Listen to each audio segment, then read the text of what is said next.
Hi, I'd like to talk about the ground fault circuit interrupter outlets. They are typically installed in washrooms and are an essential safety feature. In my last video, I talked about this girl that was electrocuted in the bathtub because she accidentally touched exposed wires. This would have saved her. Unfortunately, her frayed extension cord was not plugged into a GFCI outlet. You can watch my previous video about it. Now I will demonstrate to you how this outlet saves lives.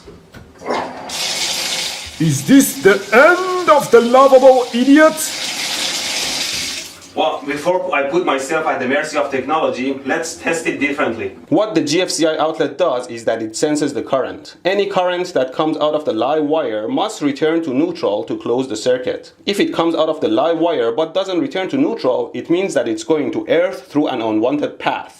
The outlet would open its breaker right away to avoid the unwanted current flow. So if you're sitting in a bathtub full of water and you drop a toaster in it, the current would go to earth through the faucet or drain plumbing that are shorted to earth. The outlet would cut the power right away and save your life. Okay, let's test it out. It says test monthly. There's a test button, okay?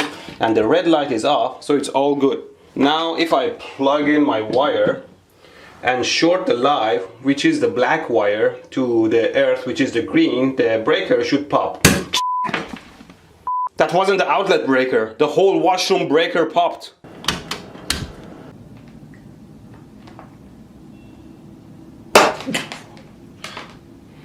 High voltage makes me nervous as f. Let's check the potentiometer resistance.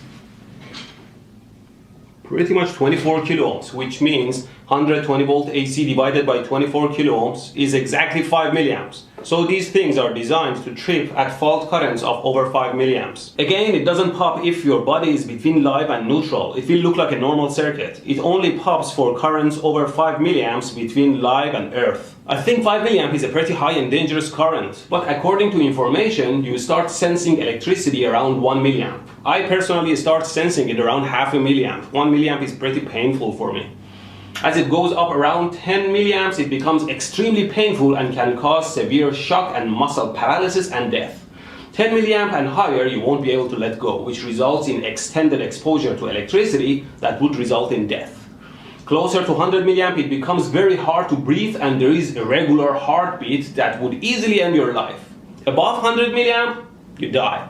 Breathing stops completely and there will be severe burning as an added bonus. Of course, all these depends on the length of exposure to high current. For example, in case of a 25 kilovolt electrostatic discharge, the current through body is way more than 1 amp, around a microsecond, but that doesn't affect a healthy person. But if it's a fixed high voltage supply creating high current, you won't be able to let go. So according to this, 5 milliamp is quite painful but not lethal. And with my body impedance of over 100 kilo ohm with 120 volt AC across my body, there will be only 1 milliamp of annoyance. So does that mean that I can grab power lines with dry hands with no consequences? But I know that if I touch live wires, I'll die, I think. So there should be a disconnect somewhere. Okay, let me check my body resistance and impedance. I'll run some current through my body using my DC 30 volt as well as 60 Hz 30 volt AC coming from my auto transformer. Dry hands 30 volt DC. It's around 0.1 milliamps. Dry hand AC is 0.14. Wet hand DC is around 0.6 milliamps. Wet hand AC is around 0.8 milliamps. Soapy hand DC, it's around 0.8.9 milliamps. Soapy hand AC, 1.3, 1.4. Tongue DC, tongue is very low resistance, so the current would be higher. Let's measure it at 3 volts. Okay, tongue at 3 volts. 0.4 milliamps. And AC 3 volts. 0.7. I I don't get it. The GFCI breaker would hardly open even if I'm soapy. But I should die even if I touch the live wires with dry hands. Let's experiment a little bit with water. Now let's do the real test. Does the GFCI open and save me? So I have my dry hand, GFCI and the wires. I don't think it'll open because it needs more than 5 milliamps unless my skin breaks, which I don't think it does before I pull my hand back from pain. So let's try it. Ow. Be a man. Ow. Ah. This is nothing. This is nothing for me. Ah. Ow. Come on out. Doesn't open. Never ever try this at home. I'm doing a fully soapy hand to give it the best shot. Otherwise there will be a hell of a pain. Okay, come on. Sorry guys, the pain is too much for me, but I'm sure it will.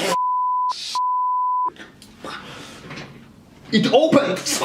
It opened! Install GFCI in bathrooms, people.